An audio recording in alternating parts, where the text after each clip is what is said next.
del Padre, del Hijo y del Espíritu Santo. Amén. Queridos hermanos, continuamos nuestra meditación sobre la doctrina católica explicada, publicada por el Papa San Pío X en su Catecismo Mayor llamado Catecismo del Papa San Pío X. Estamos analizando las virtudes. En las charlas anteriores hemos hablado de la fe, de la esperanza, y ahora hablamos de la caridad. Ustedes saben que la virtud es una cualidad del alma que da inclinación, facilidad y prontitud para conocer y obrar el bien. La virtud es una cualidad del alma, una manera de ser del alma, un hábito del alma que da inclinación, facilidad, prontitud para conocer y obrar el bien. Esto es en la pregunta 856 del Catecismo Mayor. Y hablando de la caridad, pregunta 898 dice: la caridad es una virtud sobrenatural infundida por Dios en nuestra alma en el momento del bautismo o de la confesión después de un pecado mortal.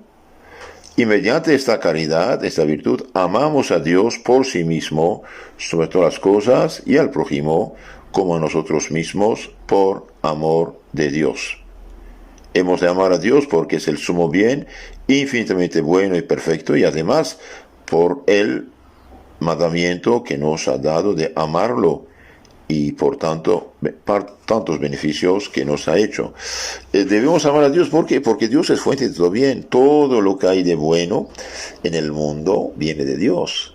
Todo lo bueno, lo positivo, viene de Dios. Entonces, tenemos que amar lo máximo que es Dios, no amar únicamente las criaturas. Sí debemos amar las criaturas por amor a Dios, sí, pero fuera de Dios, ahí está el pecado.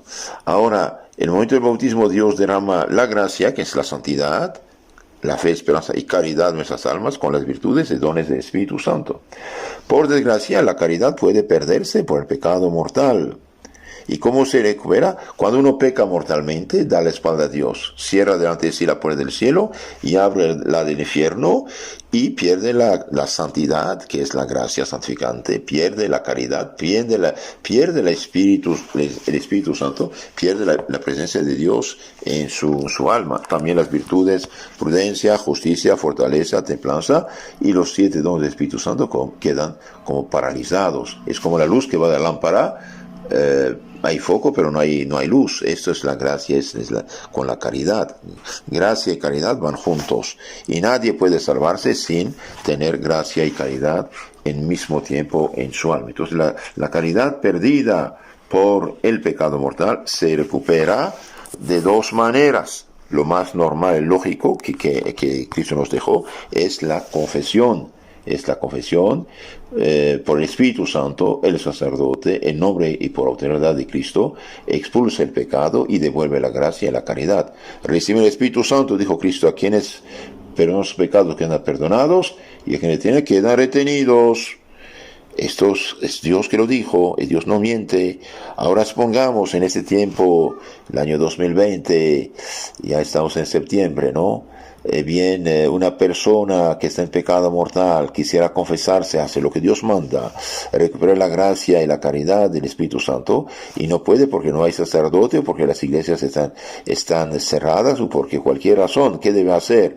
Debe tener grande deseo de confesarse, arrepentirse de todo su corazón, de todos sus pecados, con el deseo de confesarse y firme propósito de enmienda. En este caso, al hacer un acto perfecto de amor de Dios, Dios le devuelve la gracia y la caridad, porque tiene el deseo de confesarse, y apenas ve un sacerdote se confiesa. Pero mientras si muere se salva. ¿Por qué? Porque él quiso hacer lo que Dios pide, confesarse, y se arrepintió de todo corazón de sus pecados. Esto no reemplaza la confesión, solamente es un medio extraordinario que Dios nos da, pero con la intención de hacer lo que Dios pide, es decir, confesarnos. Entonces, acto de confesión perfecta. Hemos dicho, entonces la caridad es una virtud sobrenatural, mediante la cual amamos a Dios por sí mismo y al prójimo por amor de Dios.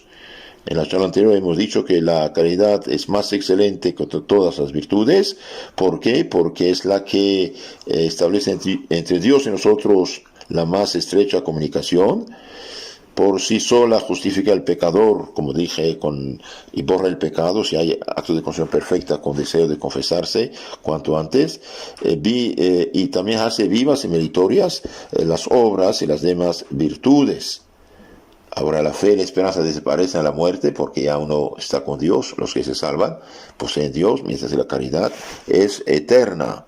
Debemos amar a Dios, hemos dicho, por sí mismo, por su excelencia y perfección divina, que es Dios. Amarás al Señor tu Dios con todo tu corazón, con toda tu alma, con tu mente, y a tu prójimo como a ti mismo. Deuteronomio 5, 6, 5, San Mateo 22, 37. Esto significa que debemos consagrar a Dios todos nuestros pensamientos, deseos, acciones, y agradarle siempre. Y amamos al prójimo por amor de Dios. ¿Por qué? Y porque es criatura de Dios. Y este amor, hemos dicho, debe ser sobrenatural, sincero, eficaz, desinteresado e universal, al punto que debemos incluso amar a los enemigos. Amen a sus enemigos y recen por los que os aborrecen y persiguen, dijo nuestro Señor. San Mateo 5, 40 y 44. Incluso debemos perdonar, como dice el Padre nuestro, perdónanos nuestras deudas, como nosotros también perdonamos a los que nos hacen mal, daño, etc. Entonces, hemos visto también que la caridad debe ser activa, debe ser generosa, debe ser una realidad, no de palabra. De ahí vienen las obras de misericordia que son resultado de la caridad. Las obras de misericordia es muy importante. Nuestra caridad es eficaz cuando practicamos las obras de misericordia. La Escritura hace de ellas un constante elogio y respeto de su necesidad. Basta recordar que Cristo hace depender de ellas la sentencia de salvación o condenación. En efecto, en el juicio final, nuestro Señor, el único reproche que hace a los condenados, es no haber dado de comer y beber a los pobres, visitar a los enfermos, a los presos, etc. ¿Por qué? Porque este acto de caridad impulsa al hombre a hacer lo que Dios dice y atrae incluso sobre el pecador la bendición de Dios, de un cierto modo, la gracia actual que mueve su voluntad al arrepentimiento, a la confesión y a la salvación. Entonces hay 14 obras de caridad, las espirituales y las corporales. Ahora, las espirituales son enseñar al que no sabe, catequizar, enseñar, regalarle libritos, folletos, mandarles esos audios, por ejemplo, para que conozca la fe, ayudarlo, catequizarlo, dar buenos consejos. Por ejemplo, una persona está al punto de ir a abortar o de juntarse en matrimonio falso y bien aconsejarle que no. Entonces, dar buen consejo al que lo necesita, corregir con caridad y dulzura al que hierra, perdonar las injurias, consolar al triste, sufrir con paciencia las adversidades y flaquezas de nuestros prójimos y rogar a Dios por los vivos y los por muertos.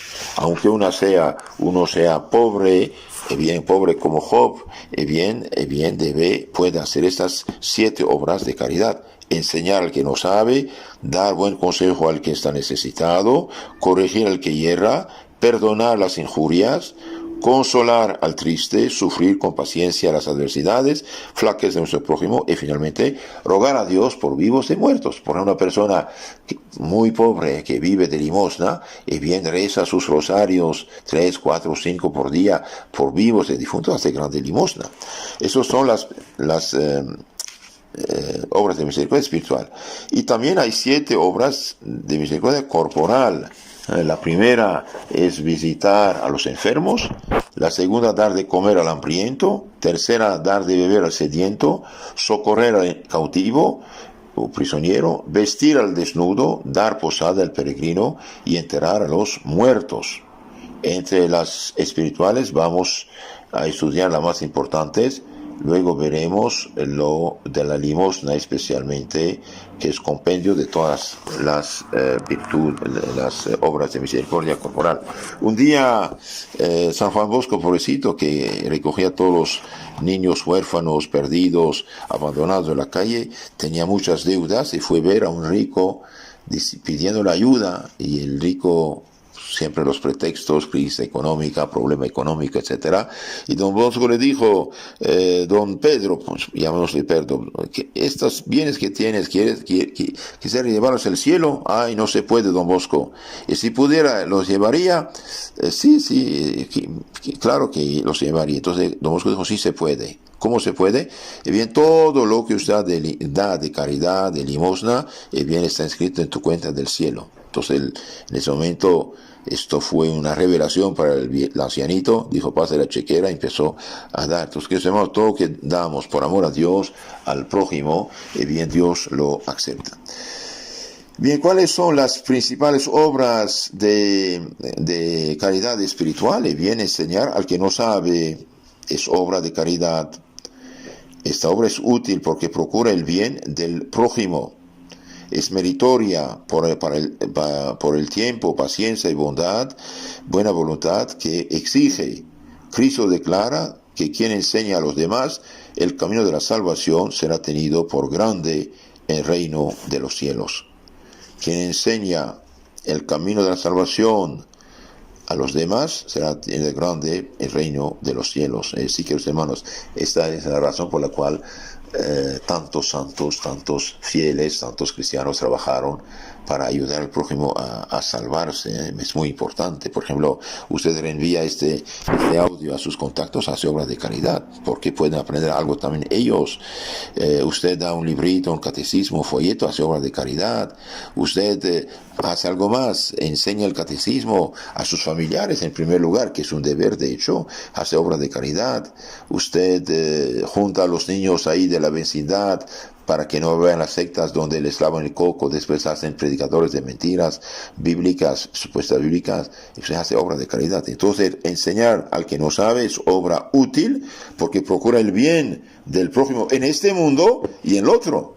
Un día una monja dio un catecismo a un preso condenado a muerte, y bien después de un tiempo la monja regresó a la cárcel para ver los presos, y el preso dijo, madre, yo leí el librito que usted me ha dado. Sí, de niño me hubieran enseñado los mandamientos de Dios, estas cosas, no hubiera hecho lo que hice, y yo ahora no estaría aquí. También otra obra de misericordia espiritual es dar buen consejo al que lo necesita.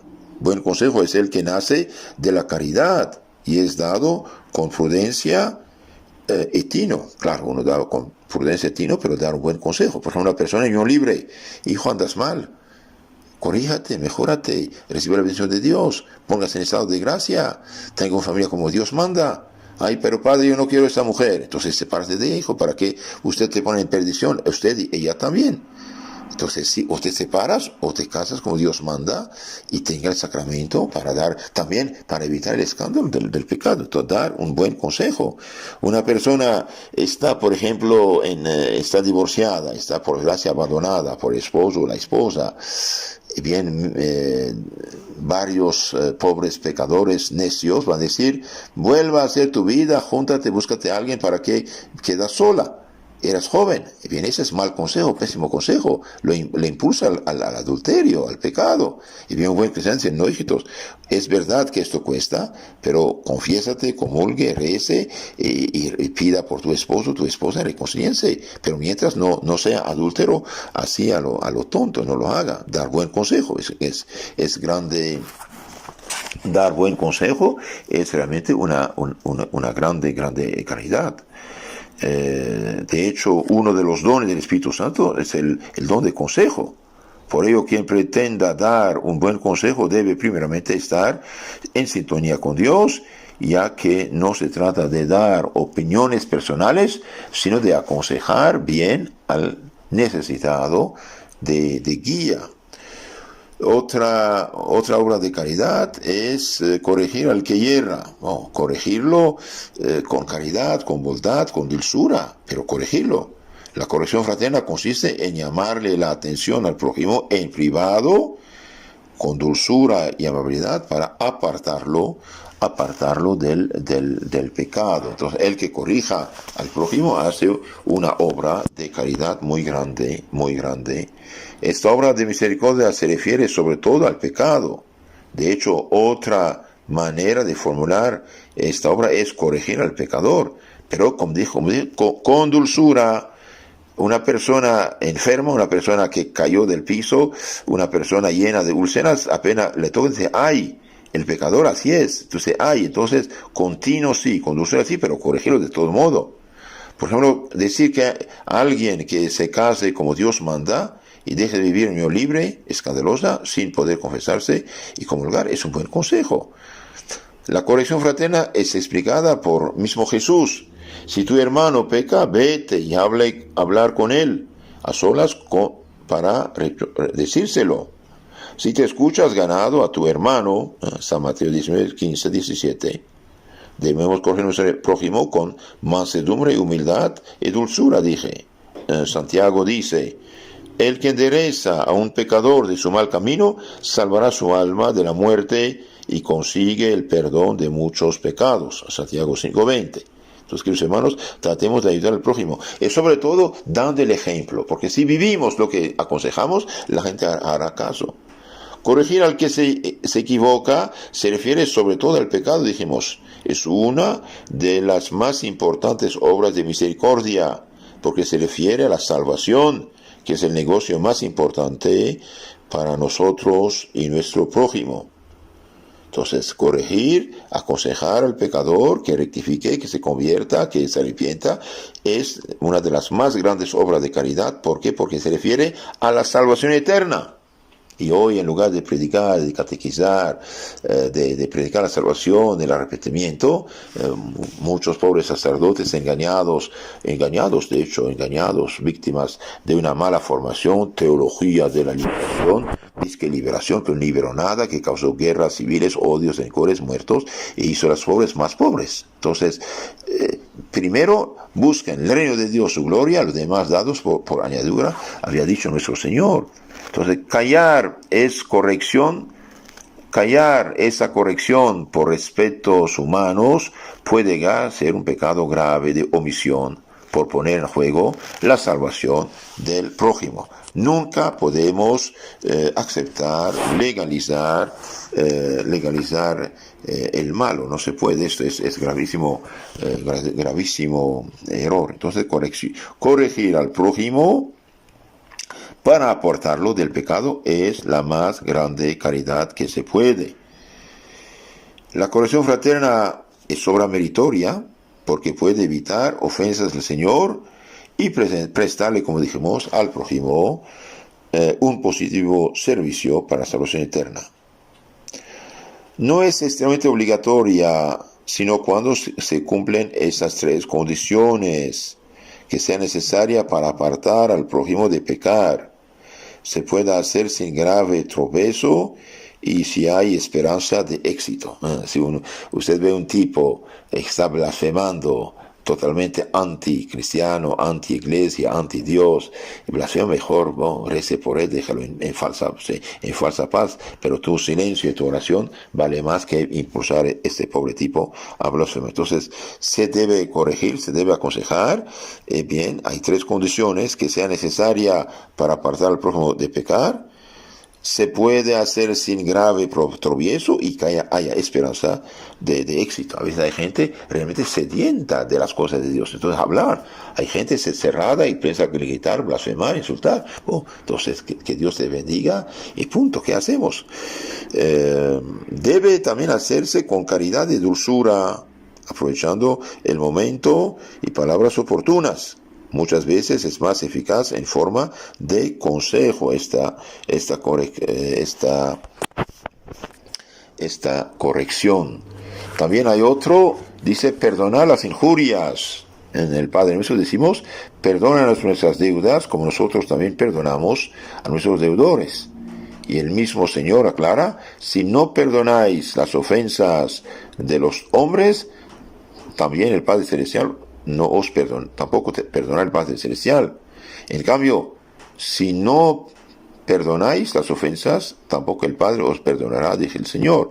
San Mateo 6, 14. Entonces, si queremos el perdón de Dios, tenemos que perdonar. Perdonar las deudas u ofensas significa superar la venganza, el resentimiento, significa tratar amablemente a quien nos han hecho algo. El mejor ejemplo de perdón en el Antiguo Testamento es el de José, hijo de Jacob, que perdonó a sus hermanos que lo habían vendido. Ahora pues, no os entristezcáis, ni os pese el haberme vendido aquí, pues para preservar vidas me envió Dios delante de ustedes. Génesis 45:5.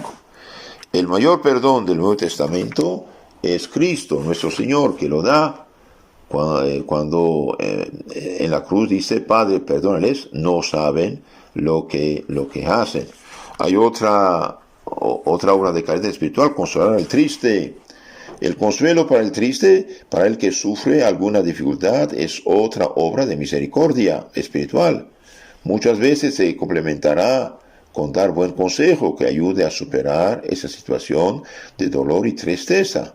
Acompañar a nuestros hermanos en todos los momentos, pero sobre todo en los más difíciles, es poner en práctica el comportamiento de Jesús, que se compadeció del dolor de la viuda de Naín y le dijo: no llores. Y acercándose tocó el féretro. Los que lo llevaban se pararon y él dijo: joven, a ti te digo, levántate. El muerto se incorporó y se puso a hablar, y él se lo dio a su madre. San Lucas 7:11. También otra manera de practicar la caridad es sufrir con paciencia los defectos de los demás. Es virtud y es una obra de misericordia. Sin embargo, hay un consejo muy útil: cuando el soportar los defectos causa más daño que bien, con mucha caridad y suavidad debe hacer la advertencia. Entonces, es decir, aguantar sí, pero si el otro exagera y aprovecha y sigue haciendo peor lo que hacía, entonces decir: oye, entienda, esto no es así. Y también orar por vivos difuntos. San Pablo recomienda orar por todos, sin distinción, también por gobernantes y personas de responsabilidad, pues Dios quiere que todos se salven y lleguen al conocimiento de la verdad. 1 Timoteo 2:3. Los difuntos que están en el purgatorio dependen de nuestras oraciones. Es una buena obra rezar por estos para que sean libres de sus pecados. 2 Macabeo 12:46. No olvidemos, queridos hermanos, estas palabras de nuestro Señor: cualquier cosa que hagas al prójimo o al más pequeño de mis hermanos, a mí la haces y tendrá su recompensa, al punto que Cristo recompensa un vaso de agua fresca que uno da al prójimo por amor a Dios. Estas son las obras de caridad espiritual. ¿Y cuáles son las de caridad corporal? Viene el juicio final. Nuestro Señor dice: cuando venga el Hijo del Hombre, Jesús, rodeado de su gloria, acompañado de todos sus ángeles, se sentará en su trono de gloria. Entonces serán congregadas ante él todas las naciones, y él apartará a los unos de los otros, como aparta el pastor las ovejas de los cabritos. Entonces el rey dirá a los de su derecha: vengan, benditos de mi Padre, tomen posesión del reino preparado para ustedes y para ustedes de esta creación del mundo, porque estuve hambriento y me dice de comer, sediento me dice de beber, era forastero y me diste hospedaje, estuve desnudo, me vestisteis, enfermo, me visitasteis, encarcelado y fuisteis a verme. Y los justos le contestarán entonces: Señor, cuando te vimos hambriento, te dimos de comer, sediento, te dimos de beber. Cuando te vimos forastero, te hospedamos, o desnudo te vestimos. Y cuando te vimos enfermo o encarcelado, te fuimos a ver. Y el rey les dirá: os aseguro que cuando lo hicisteis al más insignificante de mis hermanos, conmigo lo hicisteis. Qué maravilla. Entonces, todo lo que hacemos por el prójimo, que bien a Cristo lo hacemos, porque lo hacemos por caridad, lo hacemos por amor a Dios. Entonces, dirá a los de izquierda, apártense de mí, malditos. Ay, Dios mío, qué fuerte. Apártense de mí, malditos, va en el fuego eterno. ¿Y por qué? El fuego eterno preparado para el diablo y sus ángeles. ¿Y por qué? Porque estuve hambriento y no me disteis de comer, sediento no me disteis de beber, forastero y no me hospedasteis, estuve desnudo y no me vestisteis, enfermo y encarcelado, no me han visitado. Entonces le responderán los de la izquierda: Señor, ¿cuándo te vimos hambriento, sediento, forastero, desnudo, enfermo, encarcelado, y no te asistimos? Y Jesús les replicará: os aseguro que cuando no lo hicisteis con uno de aquellos más pequeños de mis hermanos, tampoco lo hicisteis a mí. Entonces los buenos, los caritativos, irán a la vida eterna, y los negligentes, avaros, negligentes, malos, irán al castigo eterno. San Mateo 25, 31, 46. Entonces, ¿qué significa eso, dar de comer hambriento, bien sediento? Y bien, se complementan estos dos, se refieren a la ayuda que debemos procurar al prójimo en alimentos y otros bienes, los más necesitados, aquellos que no tienen lo indispensable para poder comer cada día. San Mateo 10, 42, San Lucas 11, 41, etc. San Juan Bautista recomienda: el que tenga 2 túnicas, que las reparta con el que no tiene; el que tenga para comer, que haga lo mismo. San Lucas 3, 11. Entonces, queridos hermanos, en este tiempo de crisis, de esta peste, que Dios tenga piedad. Aquí en Guatemala, por ejemplo, hay muchos con banderita blanca que piden ayuda. Bien puede tener en su carro cuando viaja, para darlos del semáforo, por ejemplo, tener una bolsa de cosas básicas, o mejor, un catecismo. Yo daría un catecismo, porque un folleto, un catecismo, algo cristiano, es manera de hacer mayor caridad para evangelizarlos y provocar su salvación también. Las dos cosas mejor, pero no olvidemos hacer esto. Dar posada al peregrino. En la antigüedad era muy importante porque no había tantos hoteles, etcétera, como ahora. Vestir al desnudo se dirige a paliar otra necesidad básica, el vestido. Muchas veces se nos facilita con las recogidas de ropa que se hacen en las parroquias, por ejemplo, otros centros, para dar a los pobres. A la hora de entregar nuestra ropa, es bueno pensar que podemos dar de lo que nos sobra o ya no nos sirve, pero también podemos dar de lo que aún es útil. Santiago nos anima a ser generosos. Si un hermano o una hermana están desnudos y carecen del sustento diario, y a vosotros les dice: váyanse en paz, caléntense y hártense, pero no les dais lo necesario del cuerpo, ¿de qué sirven estas palabras? Santiago 2:15. Visitar al enfermo se trata de una verdadera atención a los enfermos y ancianos, tanto en aspecto físico como en hacerles un rato de compañía y rezar con ellos y animarlos.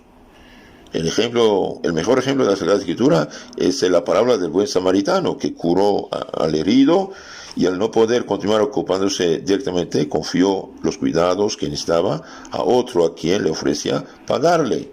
San Lucas 10:30. Queridos hermanos, en las parroquias hay enfermos, hay ancianos, hay gente sin familia, y bien hay grupos que visitan a los enfermos, gracias a Dios, y bien no solamente visitarlos, rezar con ellos, leerlos un poco, el Evangelio, el Catecismo, un libro de santo. Esto ayuda mucho, en lugar de dejarlos podrirse la mente con la televisión, por ejemplo. Es muy importante leer por ellos. Un día había un ciego que tenía un libro lleno de libros, y un amigo le preguntó: pero don Pedro, ¿para qué tantos libros? Sí, dijo, está bien, yo entiendo, soy ciego pero no soy sordo, me leen y escucho y aprendo. Entonces es ayudar a los enfermos, rezar un poco con ellos, rezar rosario con ellos, leerles un rato de una buena lectura, y llevar a un sacerdote para confesarles y darle la comunión es mucho mejor. Las dos cosas se complementan. Llevar la comunión es llevar a Jesús a esas almas. El que come mi cuerpo y mi sangre tiene la vida eterna. Y llevar al sacerdote, por ejemplo, para confesarlos, bendito sea Dios. Puede ser que estas personas estén en pecado. Entonces, enseñarles a hacer actos de contrición perfecta con el deseo de confesarse: Dios mío, de todo corazón me arrepiento de todos y cada uno de todos mis pecados, conocidos, desconocidos, y quiero confesarme cuanto antes, y me arrepiento de corazón con firme propósito de corregirme. Y también llevar al sacerdote para darles las extramunción, los santos óleos. Es un sacramento muy importante. No solo borra las cicatrices del pecado, sino también da gracias, aumenta la santidad y da paz y consuelo, hasta salud física, si Dios juzga bien, y protege de los ataques del demonio. Entonces, queridos hermanos, visitar a los enfermos es una grande obra de caridad. También visitar a los encarcelados es un poco más difícil debido a las restricciones de las leyes, pero consiste en visitar a los presos y prestarles no solo ayuda material, sino una asistencia espiritual que les sirva para mejorar como personas, enmendarse, aprender a desarrollar un trabajo que les pueda ser útil cuando terminen su tiempo asignado por la justicia. Significa también rescatar a los inocentes y secuestrados, o al menos rezar por ellos. En la antigüedad los cristianos pagaban mucho dinero para libertar esclavos y se cambiaban por prisioneros inocentes que querían libertar. Ahora es verdad que no es fácil ir a la cárcel debido a las leyes, bien entiendo, pero una persona, por ejemplo, va delante de la cárcel, lleva la ropa que ya no necesita, incluso a veces ropa de utilidad, lleva unos libros, unos catecismos, unos folletos católicos, unas medallas bendecidas, y lo lleva delante de la cárcel. Y ahí ve los familiares. Usted, familiar, si va a entrar, sí, mire, tome esto, lleve para su gente. Es obra de caridad. En lugar que lea Biblia falsificada protestante o otras cosas, viene que lea el libro católico. Es grande caridad. Y finalmente, enterrar a los difuntos. Cristo no tenía lugar sobre el que reposar. Un amigo, José de Arimatea, le cedió su tumba y tuvo valor para presentarse ante Pilatos y pedir el cuerpo de Jesús.